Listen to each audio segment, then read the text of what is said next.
Hello viewers. Movie ఇండస్ట్రీలో direction, acting, రచన ఇలా అన్ని రంగాల్లో తనదైన ముద్ర వేసిన అరుదైన వ్యక్తుల్లో కె భాగ్యరాజు గారు ఒకరు. సాధారణ మధ్యతరగతి కుటుంబాల జీవితాలను వినోదాత్మకంగా, భావోద్వేగాలతో మిళితం చేసి తెరపై ఆవిష్కరించడంలో ఆయన ప్రత్యేకత వేరు. ప్రేక్షకుల నాడిని అద్భుతంగా అర్థం చేసుకున్న రచయితగా, సరికొత్త స్క్రీన్ ప్లేలకు మార్గదర్శకుడిగా, కుటుంబ కథా చిత్రాలకు కొత్త నిర్వచనం ఇచ్చిన దర్శకుడిగా భాగ్యరాజు గారు దక్షిణాది సినీ చరిత్రలో ప్రత్యేక స్థానాన్ని సంపాదించుకున్నారు. అందుకే ఆయనను మూవీ ఇండస్ట్రీలో స్క్రీన్ ప్లే కింగ్ అని పిలుస్తారు. అలాంటి భాగ్యరాజు గారు గుండెపోటుతో ఇటీవలే కన్నుమూశారు. తెరపై విజయాల జెండా ఎగురవేసిన భాగ్యరాజు గారి జీవితం మాత్రం ఎన్నో కష్టాలకు వేదిక అని చెప్పవచ్చు. ఆయనకు ఎన్నో చేదు అనుభవాలు ఉన్నాయి, కొన్ని ఆరోపణలు కూడా ఉన్నాయి. ఈ వీడియోలో ఆ అంశాలు కొన్ని తెలుసుకుందాం. భాగ్యరాజు గారి మొదటి పేరు భాగ్య కోవై రాజా. 1953 జనవరి 7న తమిళనాడులోని ఈరోడ్ జిల్లా వెళ్లన్ కోయిల్ గ్రామంలో జన్మించారు. తల్లిదండ్రులు అమరావతమ్మ, కృష్ణస్వామి గారు. వీరి పూర్వీకులు తెలుగువారే. వ్యవసాయ కుటుంబం కావడంతో తొలినాళ్లలో కోయంబత్తూరులో కొన్నాళ్ల పాటు ఉన్నారు. ఆ తర్వాత గోపిశెట్టిపాలెంకు వెళ్లారు. కొన్నాళ్ల తర్వాత వెళ్లన్ కోయిల్ గ్రామంలో స్థిరపడ్డారు. భాగ్యరాజు గారు అక్కడే జన్మించారు. స్థానిక స్కూల్లోనే చదివిన భాగ్యరాజు గారు స్కూల్లో చదువుతున్న టైంలోనే నాటకాల్లో పాల్గొనేవారు. అప్పట్లో ప్రతి స్కూల్తో పాటు ప్రతి గ్రామంలో నాటకాలు ఎక్కువగా ఉండేవి. అందులోనూ తమిళనాడులో ప్రతి పట్టణంలో కూడా నాటక మండళ్లు ఉండేవి. ఆ నాటకాలు చూసి ప్రభావితమయ్యారు భాగ్యరాజు గారు. ఇక తన పేరెంట్స్తో కలిపి, అంటే వీరిది ఉమ్మడి కుటుంబం కావడంతో ఎక్కువగా తల్లి, పిన్ని, పెద్దమ్మ వీళ్ళందరితో పాటు కలిపి సినిమాలకు వెళ్ళేవారు. అప్పట్లో ఎంజీఆర్ గారంటే తమిళనాడులో విపరీతమైన క్రేజ్ ఉండేది. అదే సమయంలో తెలుగు సినిమాలకు కూడా వెళ్ళేవారు. ప్రధానంగా ఎన్టీఆర్ గారు, ఏఎన్ఆర్ గారి సినిమాలు చూసేవారు. ఆ సినిమాల్లో అంటే ఎంజీఆర్ గారిని, ఎన్టీఆర్ గారిని చూసిన భాగ్యరాజు గారు తాను కూడా తెరపై అలా కావాలని భావించి సినిమాలపై ఆసక్తి పెంచుకున్నారు. భాగ్యరాజు గారు 6వ తరగతి చదువుతున్నప్పుడు ఆ స్కూల్లో టీచర్లందరూ పిల్లల్ని ఒకచోట కూర్చోబెట్టి మీరు లైఫ్లో ఏమవుతారు అని అడిగితే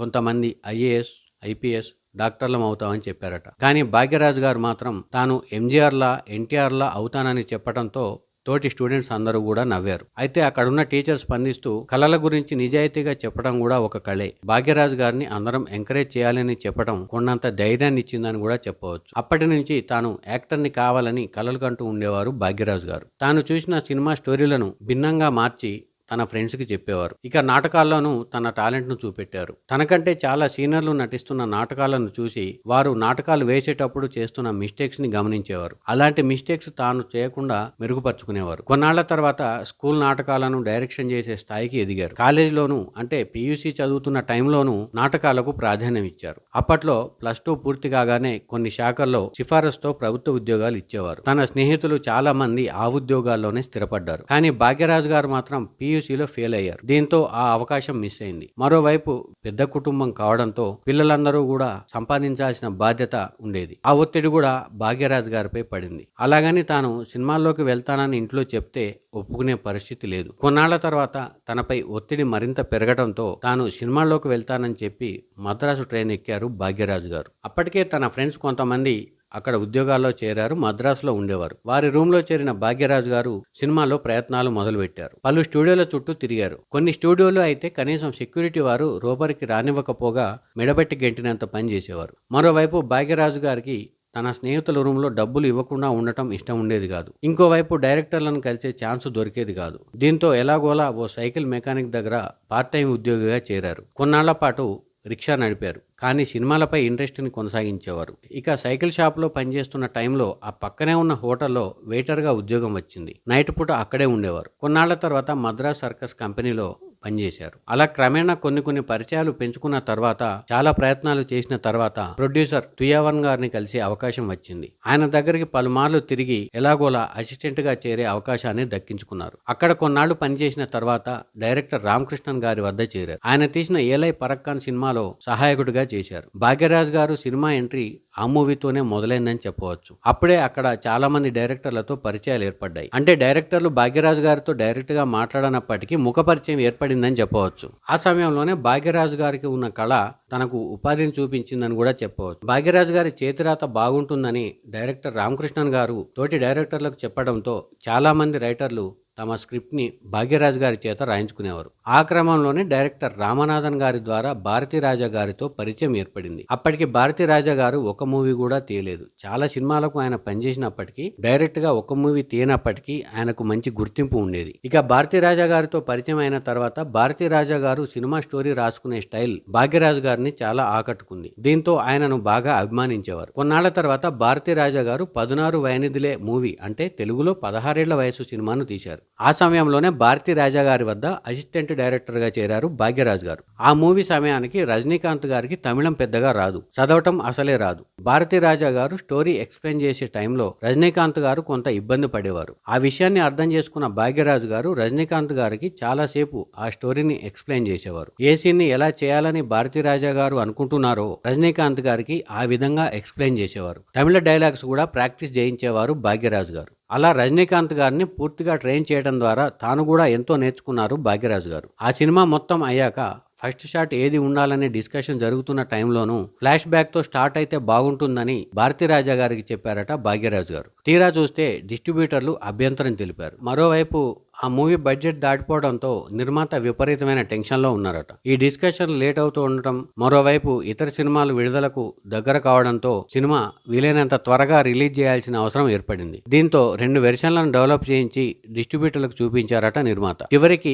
ఫ్లాష్ బ్యాక్ వెర్షన్ తోనే బాగుండటంతో ఆ మూవీని అలాగే రిలీజ్ చేశారు. అయితే తొలి మూవీకి స్క్రీన్ పై పేరు పడినా రెమ్యూనరేషన్ మాత్రం రాలేదు. ఈ విషయం తెలుసుకున్న భారతీరాజా గారు పట్టుబట్టి మరీ ఆ నిర్మాతతో మాట్లాడి ఎస్ఏ రాజకనపు గారి వద్ద నుంచి 150 రూపాయల జీతం ఇప్పించారు. అప్పట్లో 150 రూపాయలంటే చాలా పెద్ద మొత్తం అనే చెప్పవచ్చు. అప్పటి నుంచి భారతీరాజా గారంటే భాగ్యరాజు గారికి అభిమానంతో పాటు నమ్మకం కూడా ఏర్పడింది. అదే సమయంలో సినిమా మొత్తం పనిచేసినప్పటికీ, సినిమా కంప్లీట్ అయి రిలీజ్ అయినప్పటికీ భాగ్యరాజు గారు మాత్రం భారతీరాజా గారిని డబ్బులు అడగలేదు. దీంతో భారతీరాజా గారికి భాగ్యరాజు గారిపై అభిమానం ఏర్పడింది. ఇక తనకు వచ్చిన తొలి రెమ్యూనరేషన్ లో మొదటి 100 రూపాయలను తన స్నేహితుల అప్పు తీర్చేందుకు ఉపయోగించారు భాగ్యరాజు గారు. ఆ తర్వాత 2-3 సినిమాల్లో ఛాన్స్ వచ్చింది. ఆ సినిమాలకు ప్రొడక్షన్ వాళ్లే అకామిడేషన్ కల్పించడంతో పెద్దగా ఇబ్బంది ఉండదని భావించారు. ఆ తర్వాతి సినిమాకు మైసూర్ వెళ్లాల్సి వచ్చింది. 10 రోజులు టైం ఉండటంతో ఆ ప్రొడక్షన్ హౌస్ కు వెళ్లలేదు. అప్పటికే బొక్కలు పడిన చెప్పులు వాడేవారు. తన స్నేహితుడొకరు కొత్త చెప్పులు కొనుక్కో, ఇలానే మైసూరుకు వెళ్తే రైల్వే స్టేషన్ లోనే ఆపేస్తారు అని చెప్పడంతో 18 రూపాయలతో మంచి చెప్పులు కొనుక్కున్నారు భాగ్యరాజు గారు. ఇక అప్పటికే ప్రొడక్షన్ హౌస్ కు వెళ్ళకపోవడం, 10 రోజుల క్రితం చెప్పిన అడ్రస్ కు అంటే మైసూర్లో ఏ హోటల్లో దిగాలో తెలుసుకుని ఉండటంతో నేరుగా మైసూరుకు చేరుకున్నారు భాగ్యరాజు గారు. వాళ్ళు చెప్పిన హోటల్లో రూమ్ తీసుకున్నారు. చెక్ ఇన్ అయిన తర్వాత హోటల్ వారు చెప్పిన విషయం విని షాక్ తిన్నారు. తీరా చూస్తే ఆ సినిమా పోస్ట్ పోన్ అయిందని చెప్పారట హోటల్ వారు. దీంతో తన దగ్గరున్న డబ్బులు మొత్తం ఆ హోటల్ రూమ్ బుకింగ్ కి చెల్లించాల్సి వచ్చింది. చివరికి 2 రూపాయలు మాత్రమే మిగిలాయి. అవి భోజనానికి కూడా సరిపోయే పరిస్థితి లేదు. అలా పలు వాహనాలు మారి మైసూర్ నుంచి మద్రాసుకు చేరుకున్నారు. మళ్లీ స్నేహితుల రూమ్లోనే ఉండాల్సి వచ్చింది. ఆ సినిమా నెల రోజుల తర్వాత మొదలు కావడంతో ఆ నెల రోజుల పాటు తిండి కోసం కూడా బాధపడ్డారు భాగ్యరాజా గారు. ఇక సినిమా మొదలైన తర్వాత వెనక్కి తిరిగి చూసుకోలేదు. ఆ మూవీ మొదలు కావడానికి అన్ని కష్టాలు పడినప్పటికీ ఆ మూవీ రిలీజ్ అయిన తర్వాత భాగ్యరాజా గారి లైఫ్ మారిందని చెప్పవచ్చు. ఆ మూవీనే కిజక్కే పోగుం రైల్ అంటే తెలుగులో తూర్పు వెళ్లే రైలు పేరుతో ఆ మూవీ వచ్చింది. ఆ మూవీకి అసోసియేట్ డైరెక్టర్ గా స్క్రీన్ పై పేరు చూశారు భాగ్యరాజా గారు. ఇక నటుడు సుధాకర్ ఫస్ట్ మూవీ కూడా అదే. ఆ మూవీలోనే వారిద్దరికీ పరిచయం ఏర్పడింది. ఆ మూవీలో సుధాకర్ గారికి కొన్ని డైలాగులు చెప్పడంలో ఇబ్బంది అయితే డైలాగ్ కోచ్గా కూడా పనిచేశారు. అలా సెట్లో ఏ అవసరం ఉంటే ఆ అవసరానికి అనుగుణంగా పనిచేసేవారు భాగ్యరాజా గారు. ఇక అప్పటికే భాగ్యరాజా గారికి తమిళం, తెలుగు మాట్లాడడం వచ్చు. దీంతో ఆ భాషల్లోని నటులతో పనిచేయడం పెద్ద సమస్య కూడా కాలేదు. అంతేకాకుండా తెలుగు, తమిళం మాట్లాడటానికి ఇబ్బంది పడే నటులను ట్రైన్ చేయడానికి కూడా భాగ్యరాజా గారికి మంచి అవకాశం ఏర్పడింది. అలా పలు సినిమాల్లో డైలాగ్ కోచ్గా, ట్రాన్స్లేటర్గా, అసోసియేట్ డైరెక్టర్గా, చివరికి లైట్ బాయ్గా కూడా పనిచేశారు భాగ్యరాజా గారు. కేవలం 20 రోజుల్లోనే యాక్టింగ్ పై పట్టు సంపాదించారు. హీరోలకు కూడా ఏ సీన్లో ఎలా నటించాలో చూపెట్టే స్థితికి వచ్చారు. దీంతో భాగ్యరాజా గారిని ఓసారి భారతీరాజా గారు తన దగ్గరకు పిలిపించుకుని నిన్ను కూడా పెట్టి ఏదో రోజు సినిమా చేస్తా అన్నారట. అదే మూవీలో ఒక చిన్న పాత్రలో ఛాన్స్ వచ్చింది. వాస్తవానికి తూర్పు వెళ్లే రైలులో భాగ్యరాజా గారి బదులు వేరే నటుడు నటించాలి. అయితే సరైన సమయానికి ఆ నటుడు రాకపోవడంతో పక్కనే ఉన్న భాగ్యరాజా గారిని ఎంపిక చేశారు భారతీరాజా గారు.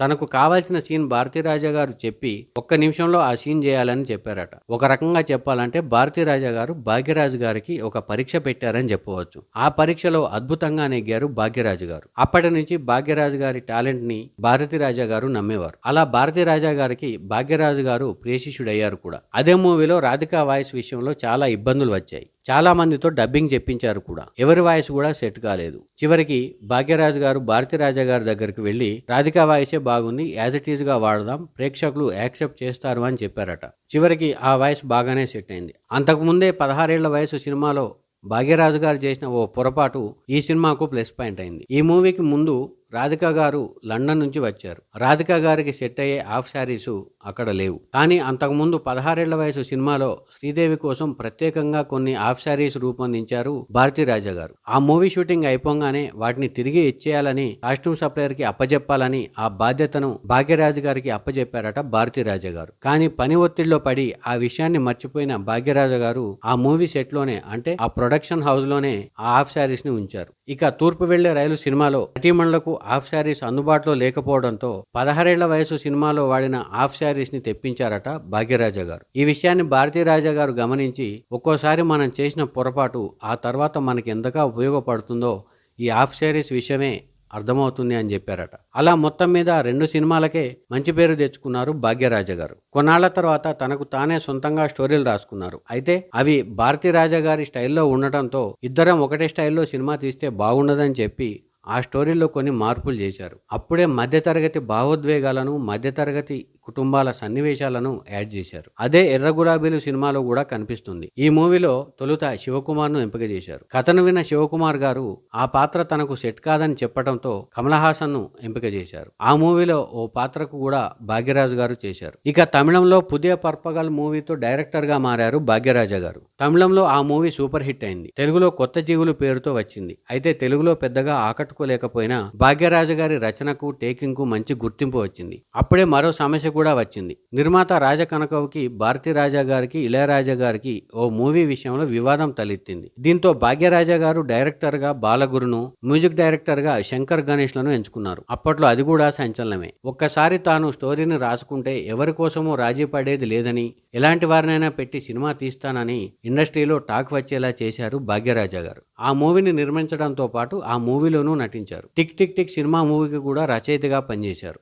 ఆ మూవీ కూడా సూపర్ హిట్ కావడంతో పాటు ఎన్నో రికార్డులను సాధించింది. ఆ తర్వాత సువరిల్లాద చిత్రరంగాల మూవీతో పూర్తి స్థాయి డైరెక్టర్గా మారారు. అంతకుముందు డైరెక్టర్గా చేసినప్పటికీ భారతీరాజా గారి సహాయం తీసుకున్నారు. ఇక సువరిల్లాద చిత్రరంగాల మూవీ సూపర్ హిట్ అయింది.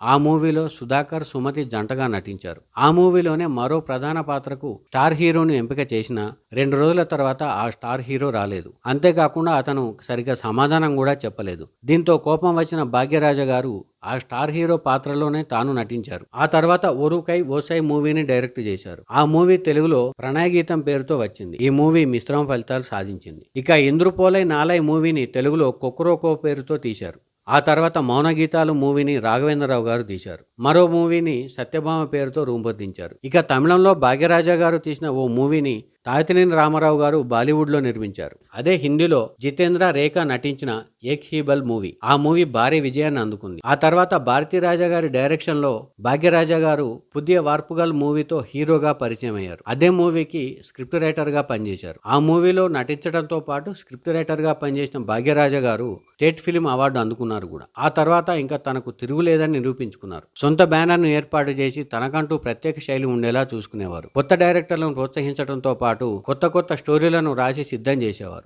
తాను తీసిన ముందానై ముదిచ్చు మూవీలో ఊర్వశిని హీరోయిన్ గా పరిచయం చేశారు. ఇక చిన్నవీడు మూవీలో కల్పనను హీరోయిన్ గా పరిచయం చేశారు. ఆ మూవీస్ కు కూడా ఫిల్మ్ఫేర్ అవార్డు అందుకున్నారు భాగ్యరాజు గారు. ఆయన తమిళంలో తీసిన పలు సినిమాలు తెలుగులో రీమేక్ అయ్యాయి. అవి తూర్పు వెళ్లే రైలు, ఎర్ర గులాబీలు, 16 ఏళ్ల వయసు, రాధా కళ్యాణం, పెళ్లి చూపులు, 3 ముళ్ళు, వద్దంటే పెళ్లి, ఇంట్లో ఇల్లాలు వంటింట్లో ప్రియురాలు, అబ్బాయి గారు, అలా పలు సినిమాలు రీమేక్ అయి హిట్ అయ్యాయి కూడా. హిందీలో బేటా, మాస్టర్జీ పేరుతో రీమేక్ చేశారు. తెలుగులో మంత్రిగారి వియ్యంకుడు సినిమాతో పాటు చిలిపి పెళ్ళాం, మేం వయసుకు వచ్చాం, మీ ఇంటికి వస్తే ఏమిస్తారు, మా ఇంటికి వస్తే ఏం తెస్తారు, డిటెక్టివ్, అల్లంత దూరాన, ఇలా పలు సినిమాల్లో నటించారు. దాదాపు 25 సినిమాలను డైరెక్ట్ చేసిన భాగ్యరాజా గారు 75కు పైగా సినిమాల్లో నటించారు. 1977లో సినీ ప్రస్థానం మొదలుపెట్టిన ఆయన 2022 వరకు యాక్టివ్గా ఉన్నారు. 2022లో సూపర్ సీనియర్ హీరోస్లో నటించారు. కేవలం యాక్టింగ్, డైరెక్షన్, స్క్రిప్ట్ రైటింగ్, నిర్మాతగానే కాకుండా మ్యూజిక్ డైరెక్టర్గా కూడా పనిచేశారు భాగ్యరాజా గారు. 1988లో వచ్చిన ఇరునమ్మ ఆళ్ళు మూవీతో మ్యూజిక్ డైరెక్టర్గా పరిచయం అయ్యారు. ఆ తర్వాత సగాదేవన్ మగాదేవన్తో పాటు దాదాపు 8 సినిమాలకు మ్యూజిక్ అందించారు. ఆ మూవీ సాంగ్స్ అన్నీ కూడా హిట్ అయ్యాయి. మొత్తం మీద acting, direction, producer, screen play, music direction ఇలా అన్ని విభాగాల్లో తన టాలెంట్ నిరూపించుకున్న అతి తక్కువ మంది డైరెక్టర్లలో భాగ్యరాజా గారు ఒకరు అని చెప్పవచ్చు.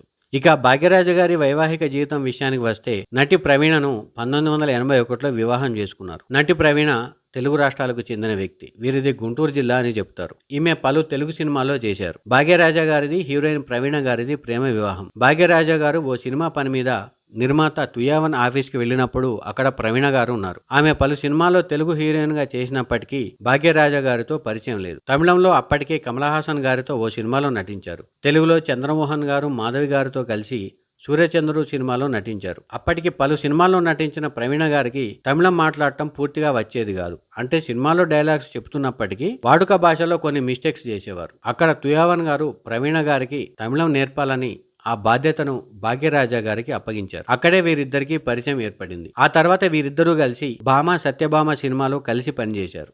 అప్పుడే వీరి మధ్య ప్రేమ చిగురించింది. ఓవైపు హీరోయిన్ గా చేస్తూనే సహాయక పాత్రలో నటించారు ప్రవీణ గారు. ఆమె హీరోయిన్ గా నటించిన చివరి మూవీ 1980లో రజనీకాంత్ హీరోగా చేసిన బిల్లా మూవీ.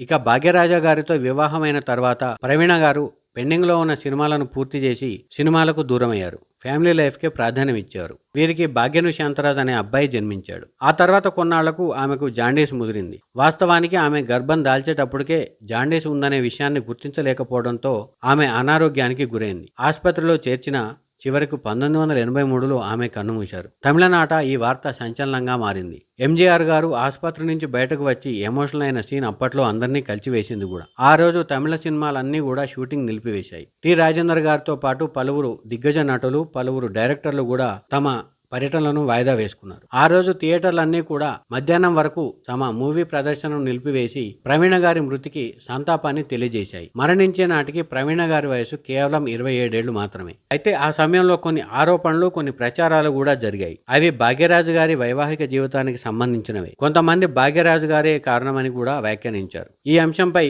ఎలాంటి ఆధారాలు లేవు. అయితే అప్పట్లో పలు అంశాలు ప్రచారంలో ఉండటంతో భాగ్యరాజు గారు కొంత ఇబ్బందిని ఎదుర్కొన్నారు కూడా. కారణం ఏదైనప్పటికీ ప్రవీణ గారి మృతి తర్వాత కొన్నాళ్ల పాటు సినిమాలకు దూరంగా ఉన్నారు భాగ్యరాజు గారు. డిప్రెషన్ కూడా వెళ్లారు. పిల్లవాడిని చూసుకునేందుకు కూడా ఇబ్బంది పడ్డారు. అప్పటికి భాగ్యరాజు గారికి ఎంజీఆర్ గారితో, ఎన్టీఆర్ గారితో సన్నిహిత సంబంధాలు ఉన్నాయి. వారు చాలాసార్లు వివాహం చేసుకోమని భాగ్యరాజా గారికి సలహాలు ఇచ్చారు. ఓసారి సౌత్ సీఎంల సదస్సుకు చెన్నైకి వెళ్లిన ఎన్టీఆర్ గారు భాగ్యరాజు గారిని పిలిపించి మరీ వివాహం చేసుకోవాలని, పిల్లాడి కోసమైనా వివాహం చేసుకుంటే బాగుంటుందని చెప్పారట. కానీ భాగ్యరాజు గారు అప్పటికి ఒప్పుకోలేదు. సినిమాలకు దూరంగానే ఉంటూ వచ్చారు. తన ఇంట్లోనే ఉంటే అవే ఆలోచనలు వస్తున్నాయనే ఉద్దేశంతో ముంబై, హైదరాబాద్, చండీగఢ్ ఇలా పలు ప్రాంతాలకు పర్యటనలకు వెళ్లేవారు. ఎటు వెళ్లాలనిపిస్తే అటు వెళ్లేవారు. కొన్నిసార్లు ఆయన ఎక్కడున్నాడో కూడా తెలిసేది కాదు. కొన్నాళ్ల తర్వాత తాను అంతకుముందు ఒప్పుకున్న సినిమాలు నిలిచిపోవడంతో నిర్మాతలు, నటులు ఇబ్బంది పడుతున్నారన్న విషయం గ్రహించి ఆ సినిమాలను పూర్తి చేయాలని భావించారు. అప్పటికే డార్లింగ్ డార్లింగ్ సినిమా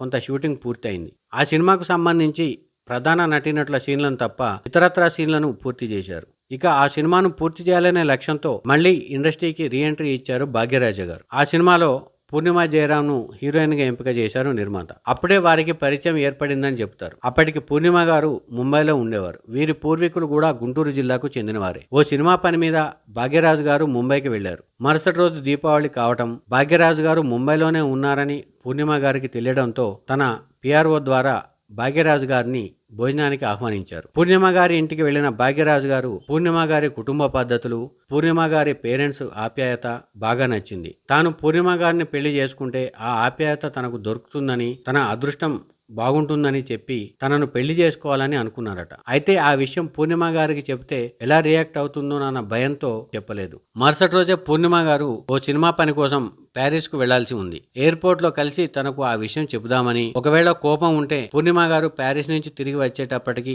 ఆ కోపం తగ్గుతుందన్న ఉద్దేశంతో ఎయిర్పోర్ట్ కు వెళ్లారు భాగ్యరాజా గారు. పూర్ణిమ గారిని కలిసి ఒక్క నిమిషం సమయం కావాలని అడిగి తన మనసులో మాటని చెప్పేశారు. తాను పెళ్లి చేసుకోవాలనుకుంటున్నాననేది ఆ మాటల సారాంశం. ఆ మాటలు విన్న పూర్ణిమ గారు కొంత అయోమయంగా చూసినా ఆ తర్వాత సీరియస్ గా చూశారట. ఆ భయంతో అప్పటికప్పుడు వెనక్కి వచ్చేశారు భాగ్యరాజా గారు. ఇక ప్యారిస్ వెళ్లిన పూర్ణిమ గారు కొన్ని వారాల పాటు అక్కడే ఉండాల్సి వచ్చింది. అయితే పూర్ణిమ గారి నుంచి ఎలాంటి సమాచారం రాకపోవడంతో భాగ్యరాజ గారు మరోసారి డిప్రెషన్లోకి వెళ్లారు. వారం పాటు ఎదురు చూసిన రిప్లై రాకపోవడంతో తన ఆఫీస్ బాయ్ని ఊరికే ఏమైనా ఫోన్లు వచ్చాయిరా అని అడిగేవారట. 2 రోజుల తర్వాత ఆఫీస్ బాయ్ తన వద్దకు వచ్చి 2 రోజుల నుంచి ఓ అమ్మాయి ప్యారిసీ కార్నర్ నుంచి ఫోన్ చేస్తుంది, మీ పర్సనల్ నంబర్ కావాలని అడుగుతుంది అన్నారట. అప్పటికే చిరాకులో ఉన్న భాగ్యరాజా గారు ఏ అమ్మాయికి తన ఫోన్ నంబర్ ఇవ్వద్దని ఆఫీస్ బాయ్ ని కసురుకున్నారట. కాసేపటి తర్వాత భాగ్యరాజా గారికి ఒక డౌట్ వచ్చింది. కాసేపటి తర్వాత ఆఫీస్ బాయ్ కి పూర్తిగా పేర్లు తెలియదని, తాను ప్యారిస్ కార్నర్ అని ఎందుకు చెప్పాడు అనే డౌట్ వచ్చిన భాగ్యరాజా గారు